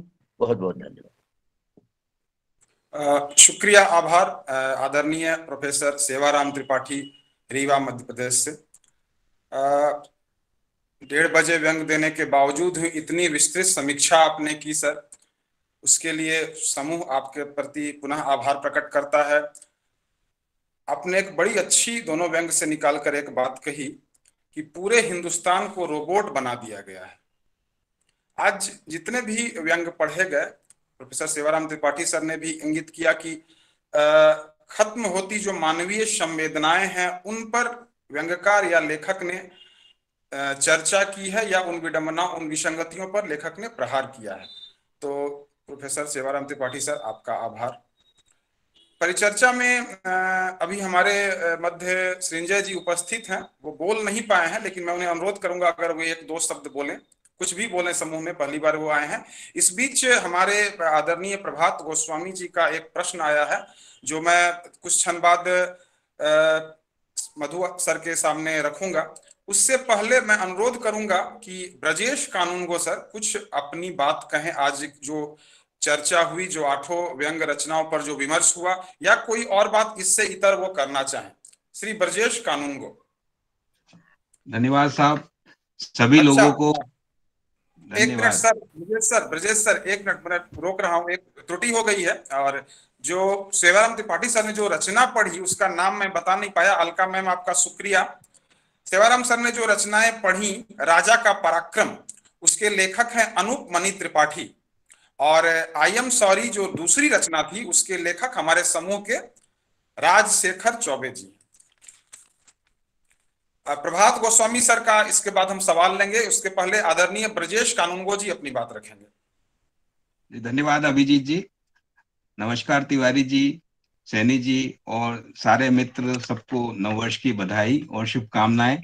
और मेरा को आभारी हूं कि मुझे कुछ 2 शब्द कहने के लिए कहा गया। तो सबसे बड़ी बात तो मैं ये कहना चाहता हूं कि ये व्यंग धारा समूह की इस तरह की जो गोष्ठियां होती है, जिसमें हम इस माह के कुछ व्यंगों पर बात करते हैं, इसमें सबसे अच्छी बात तो मुझे लगी कि व्यंग्यकारों के लिए तो बात होती ही होती है कि व्यंग कैसे हैं, कैसे लिखना चाहिए। लेकिन इसमें मुझे एक तरह से आलोचना क्षेत्र से भी हम नई प्रतिभाओं को सामने लाने का काम करते हैं। तो आलोचना की भाषा कैसी हो, व्यंग में आलोचना किस तरह से की जानी चाहिए। आज मैंने जब सुना तो आचार्य जी, मधु आचार्य जी और सेवाराम त्रिपाठी जी ने जिस तरह से व्यंगों की समीक्षा की या व्यंग उन लेखों के बहाने चर्चा की, उससे हमको लगता है कि व्यंग की समीक्षा किस तरह से की जानी चाहिए। अब इसमें हमको कुछ नए समीक्षकों को हम इसलिए भी लाते होंगे कि वो समझें कि व्यंग आलोचना किस तरह से की जानी चाहिए। अब आलोचना के कैसे शब्द होते हैं, कौन से शब्द होते हैं जो एक शब्द से आलोचना के बहुत सारे गहरे अर्थ निकल सकते हैं। तो हिंदी व्यंग आलोचना की दृष्टि से भी मैं इस तरह की गोष्ठी को बहुत महत्वपूर्ण मानता हूं, जो आज मुझे यहाँ देखने को मिला। दूसरा, एक चर्चा में ये आया था कि कुछ उपमाएं व्यंग में बहुत पुरानी है, वो अपनी अर्थ खो बैठती है। निसंदेह बहुत सही बात है कि अब ये समय है कि हमको व्यंग में नई उपमाओं का, नई व्यंजनाओं का, नए संदर्भों को और नए समय की नई उपमाओं को लाना चाहिए। वही परंपरागत अगर हम लिखते रहेंगे तो हम उसको व्यंग को आगे कैसे बढ़ाएंगे, क्योंकि समय के साथ साथ वो उपमाएं अपने अर्थ और संदर्भ खोती जाती हैं। कहीं आवश्यक हो उसकी अगर मांग है उस तरह की, तो हम भले ही उस पुरानी उपमा का उपयोग करें, लेकिन अगर हम नई चीज, नए संदर्भ, नई उपमाएं और नए शब्द लाएंगे, व्यंजनाएं लाएंगे, तो व्यंग को और निखार सकती है, ये मुझे लगा। और ये व्यंग तो केवल शब्द से नहीं होता, ये कहा भी गया, जब तक कि व्यंग में कुछ ऐसी बात न हो, मतलब वो बात निकल के यही आती कि जब तक हम समय के सवाल पे उसमें मुठभेड़ नहीं करते हमारी रचना में, तब तक उस व्यंग का उतना महत्व नहीं हो सकता। दो बात जैसी कही गई, कलावादी व्यंग और व्यंग वाली बात जो अभी कही गई थी समीक्षा में भी, तो मैं मानता हूं कि जब तक वो अगर कला की दृष्टि से भी लें, तब भी व्यंग के में समय के सवाल तो मैं समझता हूँ अनिवार्य रूप से आना ही चाहिए, और एक प्रतिबद्धता और हमारी सरोकार तो होना ही चाहिए, तभी उस रचना का महत्व, भले ही व्यंग हो या। मुझे तो लगता है कि हर विधा में अब ये समय वो है कि जब हमको समय के सवालों पे मुठभेड़ करना चाहिए। अब जो चर्चा हुई इसमें सबसे महत्वपूर्ण बात मुझे ये लगती है कि जो अच्छे व्यंग और अच्छी समीक्षाएं हुई, तो वो हमने जो सुनी तो यही लगा कि वही व्यंग अच्छे लगे जिनमें समय के सवाल थे, जैसे किसान आंदोलन को लेके कहा था या राजा नंगा है वाली बात कही थी। तो ये जब तक हम सत्ता के साथ खड़े हैं तो हम फिर व्यंग नहीं लिख रहे। मैं हमेशा ही मानता हूं कि साहित्य और व्यंग तो सत्ता के विपक्ष में ही है। अगर सत्ता के साथ चल रहा है तो फिर तो अन्य साहित्य, व्यंग तो तभी होगा ना जब उसमें विडंबनाएं हैं, विसंगतियां हैं, उस पर विरोध है, एक झंडा लेके भी चलते हैं हम लोग। तो ये बहुत अच्छा लगा और मैं बहुत बहुत बधाई देता हूँ। और मैं अच्छा लगा कि आज ये सब सुन के, खास तौर से सेवाराम त्रिपाठी जी और श्री मधु आचार्य जी को सुन के मुझे बहुत अच्छा लगा। धन्यवाद। शुक्रिया आदरणीय ब्रजेश कानूनगो सर। आपने कहा कि अगर हम सत्ता के साथ हैं तो हम व्यंग नहीं लिख रहे हैं। हमारे साथी प्रभात गोस्वामी सर का प्रश्न इससे ही संबंधित है। मैं अनुरोध करूंगा मधु सर से, मधु आचार्य आशावादी सर, इस प्रश्न का उत्तर दें। प्रश्न है कि सरकार, समाज और साहित्य तीनों की राशि एक है और तीनों ही विसंगतियों से भरे हुए हैं, फिर सरकार विरोधी व्यंग ही क्यों श्रेष्ठ व्यंग माना जाता है? प्रश्न भेजने वाले हैं प्रभात गोस्वामी, हमारे समूह के सदस्य, अंतरराष्ट्रीय कमेंटेटर, साहित्यकार, अभी पुरस्कृत हैं भोपाल में, उन्हें बधाई। मधु सर आप। जी सर नमस्कार। वैसे प्रभात जी ने लिख दिया था कि ये सवाल सबके लिए है, और हालांकि उन्होंने बहुत सही कहा है कि समाज, सत्ता, सरकार तीनों की राशि एक है। और जहां तक मेरा मानना है, एक बार रमेश तिवारी जी ने एक सवाल का जवाब दिया था जब मैंने कहा था कि व्यंग हमेशा सत्ता के विपक्ष में खड़ा होता है। तब उस समय भी ये बात स्पष्ट की गई थी कि सत्ता से हमारा अर्थ कतई राजनीतिक सत्ता से नहीं है। सत्ता समाज की भी होती है, सत्ता परिवार की भी होती है, और सत्ता राज की भी होती है। पर जहां जहां सत्ता नाम की चीज है, मैंने पहले ही निवेदन किया था कि सत्ताओं का चरित्र हर जगह एक सा होता है, तो उन सत्ताओं से विसंगतियां उपजती है। लेकिन क्योंकि आज के जमाने में राजनीति गहरे तक हम लोगों को प्रभावित करती है, आज हम घर में बैठकर थाली लेते हैं और जब भोजन करते हैं तो उसमें जो गेहूं आता है उसमें भी राजनीति शामिल है। एक जमाना था, अभी तो उसका बड़ा उदाहरण किसान आंदोलन है। अभी तो हमें किसान दे रहा है, और खुदा न खास्ता अगर ये 3 कृषि कानून पारित हो जाते तो हम अंबानी और अडानी का गेहूं खाते होते। तो राजनीति से कोई चीज अब अछूती रखी नहीं। इवन देन चूल्हा नहीं रहा, हवा नहीं रही, ऑक्सीजन की बात कह रहा हूं मैं। इतने बड़े पैमाने पर कोरोना के पिछली लहर में हमने देखा, जब हवा भी हमारी नहीं रही, उसमें भी राजनीति है। जैसे दिल्ली जैसे प्रदेश को जिस तरह से ऑक्सीजन नहीं मिल पाई उस समय, जबकि केंद्र ने ऑक्सीजन अपने पास लेके, मैं कल ही सुन रहा था एक बड़े वैज्ञानिक का तथ्य कि उत्तर प्रदेश की ऑक्सीजन तमिलनाडु भेज दी गई, हरियाणा की ऑक्सीजन बंगाल भेज दी गई और बीच में दिल्ली पड़ा रह गया। तो भाईजान, हर चीज में राजनीति आ गई। इसलिए राजनीति के खिलाफ लिखा व्यंग आजकल सर्वाधिक पठनीय होता है, क्योंकि इससे सब दुखी हैं, एक एक व्यक्ति दुखी है। अभी जैसे वो राजा का व्यंग था, उसमें भी देख लो, सड़कें देख लो, कहाँ दुखी नहीं है हम। इसलिए भाई साहब प्रभात जी, आपने मसकरी में ये सवाल पूछा है, आप मेरे से बेटर इसका जवाब जानते हैं और भुगतते हैं, लेकिन मैं फिर भी बहुत बोल्डली कहता हूं कि हर सत्ता के विरोध में जो लिखा जाएगा वही व्यंग होगा और वही व्यंग पसंद किया जाएगा। धन्यवाद। शुक्रिया, शुक्रिया, धन्यवाद। प्रभात गोस्वामी सर, कुछ बोलेंगे आप? नहीं, मुझे लगता है कि आज जितने भी वक्ता थे जिन्होंने विश्लेषण किया, समीक्षा की या आलोचना की, इतनी बेहतरीन थी कि सुनकर इतना आनंद आ रहा था मुझे कि मुझे लगता है कि अब मेरे शब्द बहुत छोटे हो जाएंगे। मैं आज के लिए क्षमा चाहूंगा, फिर कभी देखेंगे। शुक्रिया सर। मैं अनुरोध करता हूं प्रखर आलोचक रमेश तिवारी सर से कि आज की परिचर्चा पर वो कुछ कहें। एक प्रश्न अलका जी कह रही कि एक प्रश्न उनका है, तो अलका जी आप अपना प्रश्न रख दीजिए, पूछ दीजिए जिससे पूछना चाहें। नहीं, मैं तो कह रही थी कि उनका ही है, उस पर मैं कुछ कह सकती थी, पर आप बोलिए अभी। कोई दिक्कत नहीं है, आप बोल लें। बोले आप बोलिए अलका जी। नहीं, वैसे जैसे प्रभात जी ने कहा, वाकई आज चर्चा बहुत उत्तम हुई है और कई बार मुझे लगता है कि समीक्षा के नाम पर एक क्या परोसा जा रहा है, तो आज वो जो मेरी शिकायत थी काफ़ी हद तक दूर हुई। लेकिन एक बात ये, मैं जैसे कि जो हमारे प्रदीप उपाध्याय जी ने पहले ही कहा कि पहले जो दूसरा व्यंग्य था वो पढ़ते ही उन्होंने कहा किसी महिला का है, तो मुझे उन महिला व्यंग्यकारों से शिकायत है कि वो अपने मोहर के साथ में क्यों लिखती हैं।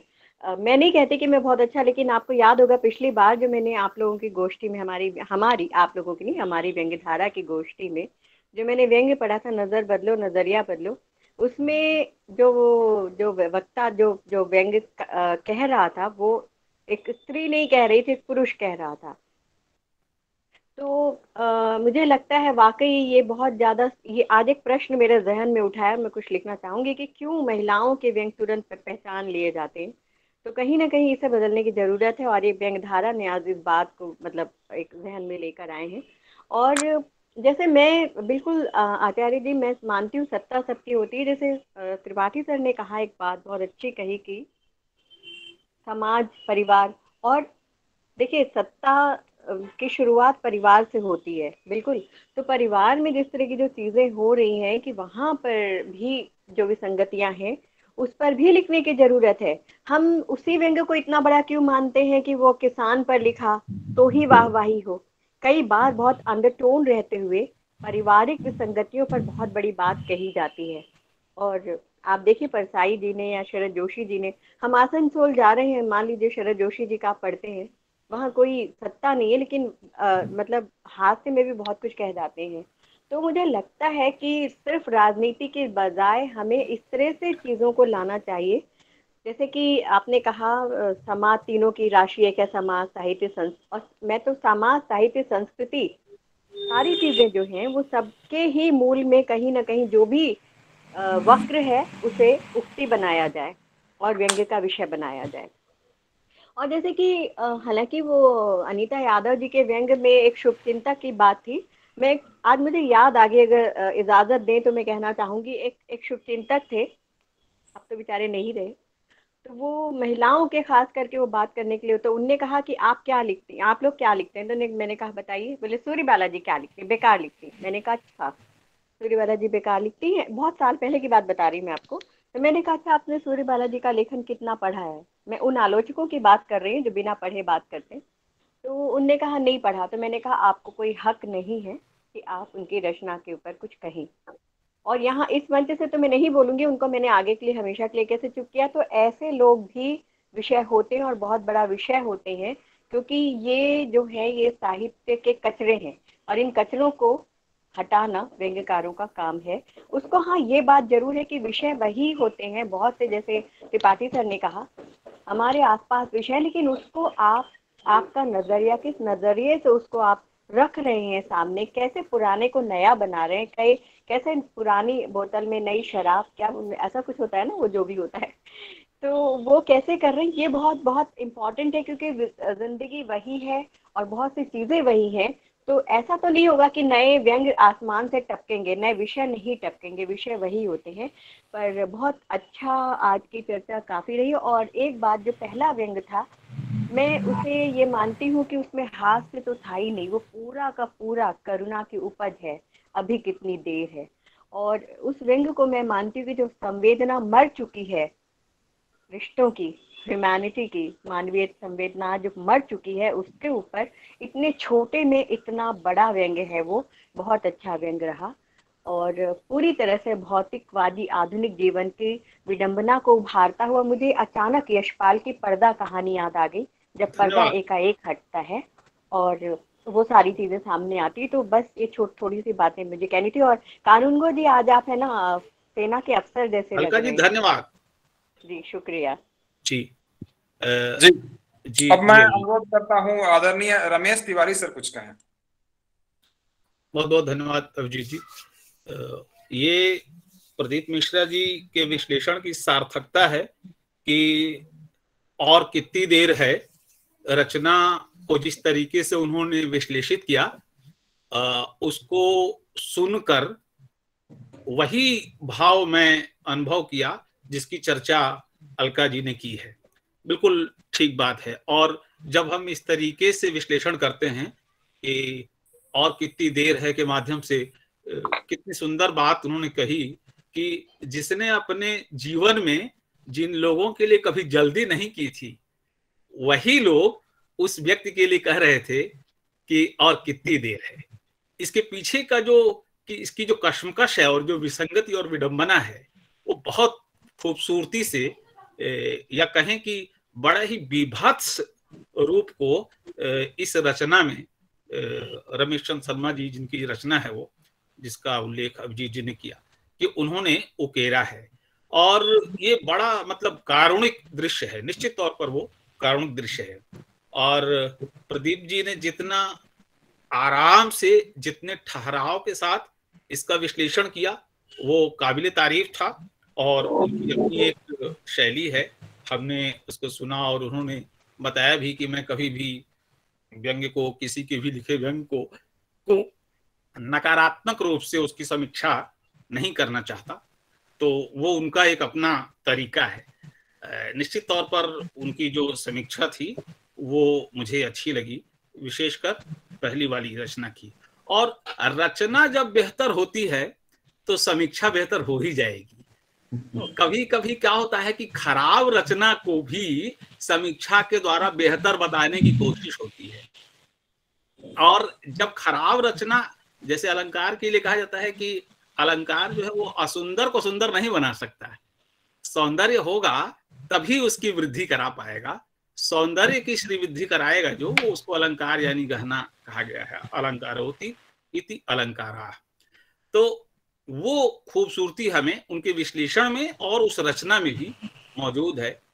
हम लोग जब भी चयन करते हैं रचनाओं का तो नंबरिंग करते हैं, और नंबरिंग करते हुए वो रचना बहुत ऊपर थी, तो ये समझ में आ रहा था कि इस रचना का विश्लेषण अच्छे से होगा। हम लोग जो ये आयोजन करते हैं इस माह के व्यंग, जनवरी से हमारा ये चला आ रहा है और दिसंबर तक हम लोग किए हैं।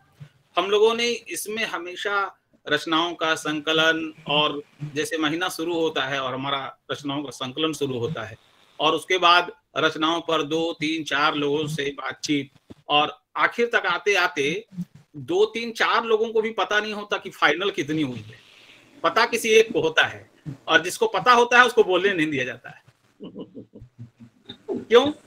क्योंकि अगर मुझे रचना मालूम है तो मैं नहीं बोलूंगा, अगर मैं बोलूंगा तो मुझे मालूम है कि रचनाकार का नाम कौन है, तो चाहे अनचाहे मेरा पक्ष आ सकता है, क्योंकि मैं भी मनुष्य हूं। तो हम लोग हमेशा ये धारणा बना के चलते हैं कि जो पैरामीटर हमने दूसरों पर अप्लाई किया है वो पैरामीटर हम सबसे पहले अपने ऊपर अप्लाई करते हैं, और इसी प्रारूप के चलते हम लोग रचनाओं का संकलन बहुत सारे लोगों के साथ मिलकर करते हैं। फाइनल करते करते एक व्यक्ति के पास हो जाती है, और जब वो चली जाती है और जब प्रचारित करना होता है, हमारे संचालक महोदय को भी अभी भेजी गई है वो सारी सूचना कि कौन सी रचना किसकी है। उनको भी नहीं मालूम था कि फाइनल कौन सी रचना है और कौन सी रचना किसको भेजी जा रही है। उनको जब बोलना होता है तब उनके पास ये रचना और रचनाकार का नाम दिया गया है। तो हमारी कोशिश ये है कि हम ईमानदारी से ये काम करें, और हमारा सौभाग्य ये है कि हमारे पास ऐसे समर्पित, निष्ठावान और कर्मयोगी चरित्रों का एक जमावड़ा है। बेशक नंबर में हम भले कम हों, लेकिन समर्पण, निष्ठा और कर्मयोग के मामले में हम सभी समर्पित भाव से काम कर रहे हैं। तो इससे यही वजह है कि सृंजय जी अचानक अस्वस्थ हुए और सूचना मिली 1 बजे उनका मैं मैसेज देखा। उन्होंने 2 बार कोशिश की थी, लेकिन मेरा फोन निरंतर बिजी था तो मैं बात नहीं कर पाया। जब उनकी सूचना मिली तो देखने के बाद फिर मैंने इनसे बात की, हमने सेवाराम सर से, और सेवाराम जी का समर्पण देखिए कि उन्होंने कहा बिल्कुल मैं करूंगा और आप मुझे भेजिए। तो और मैंने भेजा, और उन्होंने जितना ईमानदारी से चीजों को देखा, परखा और उसके बाद अपना विश्लेषण किया। ये सारा एक सामूहिक प्रयास है जिसकी बदौलत हम लोग इस उत्कृष्टता को हासिल कर रहे हैं और निरंतर हासिल कर रहे हैं। और हम तो ये मान के चलते हैं कि जितने लोग हैं ये एक सकारात्मक संवाद का मंच है, और यदि हम कोई नकारात्मक बात करते हैं तो उसमें भी सकारात्मकता का संदेश छुपा होता है। हमारी कोशिश ये है कि हम अगर किसी को आईना दिखाते हैं तो उस आईने को दिखाने का उद्देश्य महज इतना है कि आप अपने आप को और दुरुस्त करो, और दूसरा भी हमें उसी तरीके से आईना दिखाए, हम भी अपने आप को दुरुस्त करें। हम सब एक दूसरे के साथ संवाद करते हुए एक दूसरे को दुरुस्त करते चलें, बेहतर, रचनात्मक और समाजपरक समाज बनाएं। इसी कोशिश का परिणाम व्यंग्यधारा है। निरंतर हम लोग ये कर रहे हैं, आगे भी आप लोगों के सहयोग से करते रहेंगे। बहुत बहुत धन्यवाद मुझे बोलने का अवसर देने के लिए अभिजीत जी। जी शुक्रिया रमेश तिवारी सर। हमारे कोई और उपस्थित मित्र अगर कुछ बोलना चाहें तो बोलें, उसके बाद हमारे साथी टीकाराम साहू आजाद जी आएंगे अंत में। राजेंद्र वर्मा सर अगर हैं तो कुछ बोलें। राजेंद्र वर्मा सर हैं सर अभी क्या? हैं। राजेंद्र वर्मा सर से अनुरोध है कि वो आज की चर्चा पर कुछ बोलें। राजेंद्र वर्मा सर लखनऊ से। जी, सभी मित्रों को नमस्कार। देखिए, जो चर्चा हुई मैं तो पूरा थोड़ा देर से जुड़ पाया, पूरी तो नहीं सुन पाया, लेकिन 2 लोगों को मैंने सुना, मधु आचार्य जी को और सेवाराम जी को।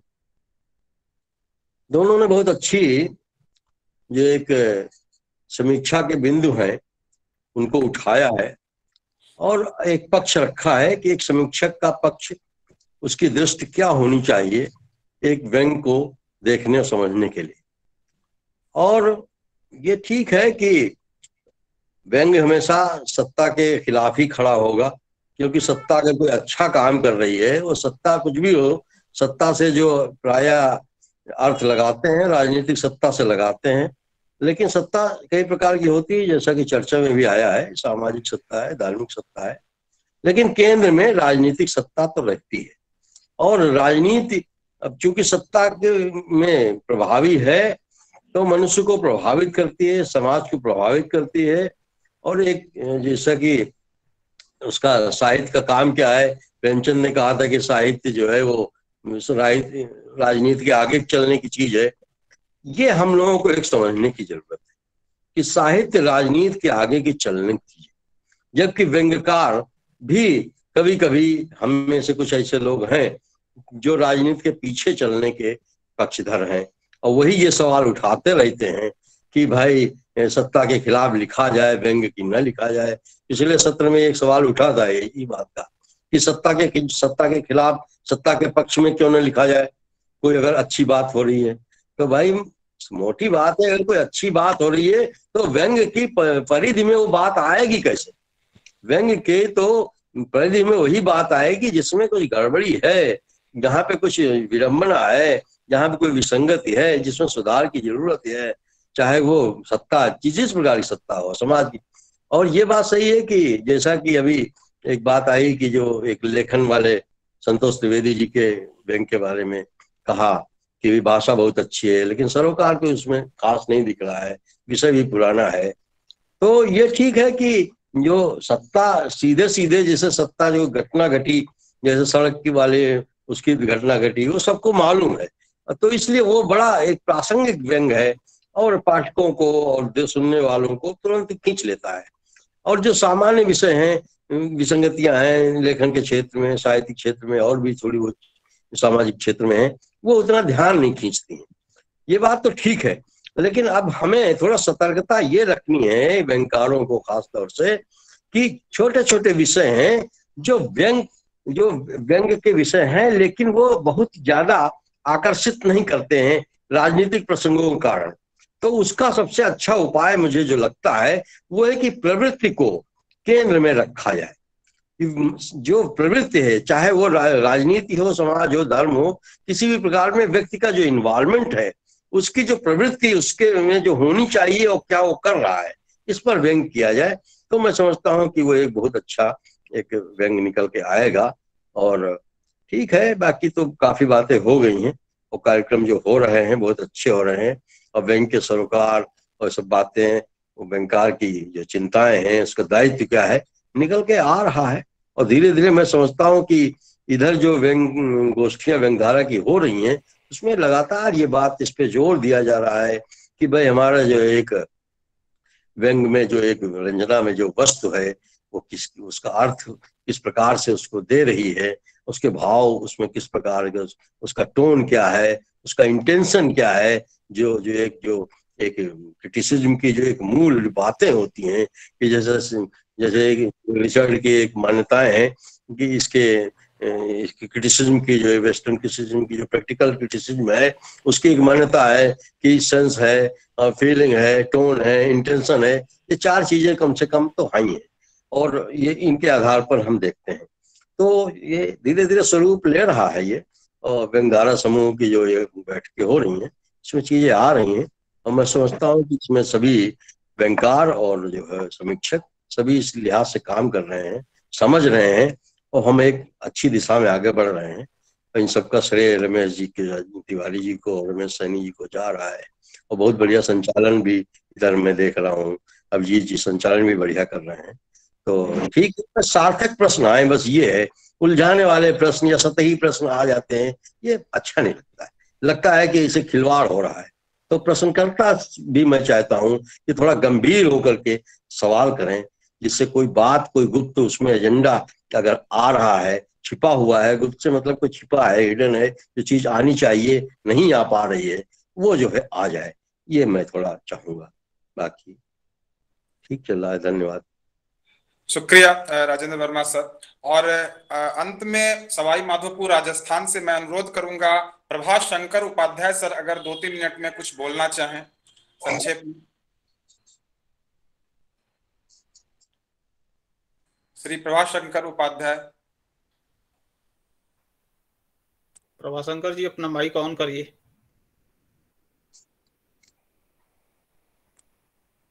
प्रभास शंकर जी सुन पा रहे हैं?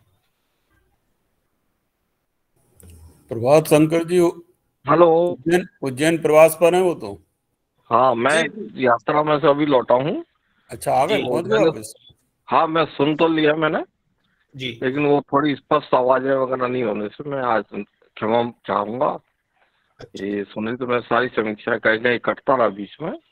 जी जी, बाकी अच्छा वो रहा, और वर्मा जी ने अभी बहुत बढ़िया सारी बातें कह दी हैं, और इसके आलोचना के इन्होंने इंस्ट्रूमेंट जो भी है पश्चिमी उसके भी इन्होंने जाहिर किए हैं। तो आज आनंद काफी आया जितना सुनाई दिया, तो इसके लिए धन्यवाद कि आपने मौका दिया है। अगली बार अपन मुलाकात अच्छी से करेंगे। शुक्रिया सर।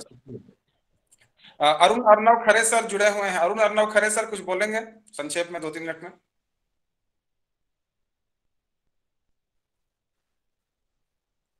खरे सर माइक बंद है आपका। सब सुनने के बाद क्यों बुलवा रहे हैं? किसी फ्रेश रचना पे किसी दिन करेंगे पूरा पढ़ करके। ठीक है अरुण सर। अब तो रचना की पूरी तरह से सर्जरी हो चुकी है जी। हाँ, तो अब बोलने लायक कुछ उसमें विशेष बचा नहीं है। ठीक है फिर तो अब अंत करें सर तिवारी सर? जी जी।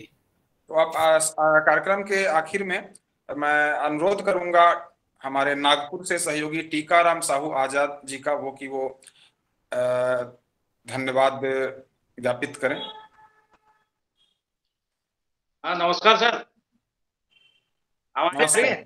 जी जी हाँ जी जी जी। आज व्यंग धारा का जो एक अनोखा उपक्रम शुरू किया था 1 साल पहले जनवरी माह में, उसको बड़ी सफलता से संचालित किया डॉक्टर रमेश तिवारी जी और रमेश सैनी जी दोनों ने।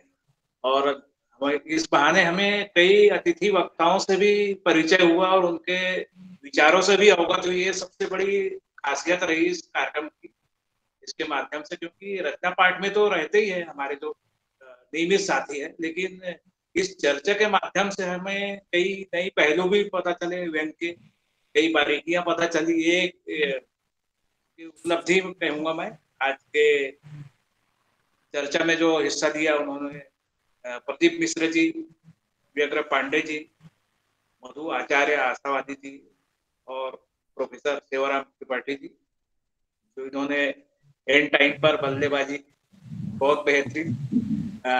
सभी को हार्दिक बधाई वक्ताओं को। उसी तरह संचालन आज का कार्यक्रम अभिजीत कुमार दुबे जी ने पिछली बार की तरह बहुत दिलचस्प रहा और डॉक्टर रमेश तिवारी जी का संयोजन, रमेश सैनी जी का मार्गदर्शन पर्दे के पीछे रह गई है महत्वपूर्ण भूमिका।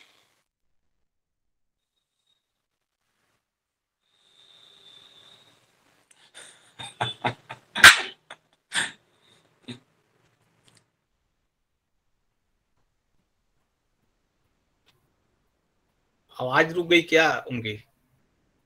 जी टीकाराम जी की आवाज जी। आज के कार्यक्रम में जो उन्होंने हिस्सा लिया, हाँ उनकी आवाज बंद कर दी गई है। आवाज बंद कर दी गई है। इसमें फोन आ गया था। अच्छा। और जिस कार्यक्रम में महत्वपूर्ण उपस्थिति रही चेतना भाटी जी, हनुमान गोयल जी, अनूप शुक्ल जी, अरुण अर्णव खरे जी, हनुमान प्रसाद मिश्र जी, कुमार सुरेश जी, ललिता जोशी जी, मुकेश राठौड़ जी, प्रभात गोस्वामी जी, प्रभाशंकर उपाध्याय जी, राजशेखर चौबे जी, रेणु देवपुरा जी, सौरभ तिवारी जी, रमेश सैनी जी, सुनील जैन राय जी, सूर्यदीप कुशवाहा जी, वेद प्रकाश भारद्वाज जी, वीना सिंह जी और राजेंद्र वर्मा जी, जिन्होंने हमें संबोधित भी किया। कुछ नाम छोटे होंगे तो मैं माफी चाहता हूँ क्योंकि मुझे इतने नाम नजर आए। सभी का हार्दिक धन्यवाद, आभार। इस कार्यक्रम को बहुत सफल बनाने में अपना सभी ने योगदान किया। आज के कार्यक्रम की यही समाप्ति की घोषणा। नमस्कार। शुक्रिया टीकाराम साहू आजाद जी। आज का हमारा व्यंगधारा समूह का यह कार्यक्रम जो है विधिवत रूप से समाप्त होता है।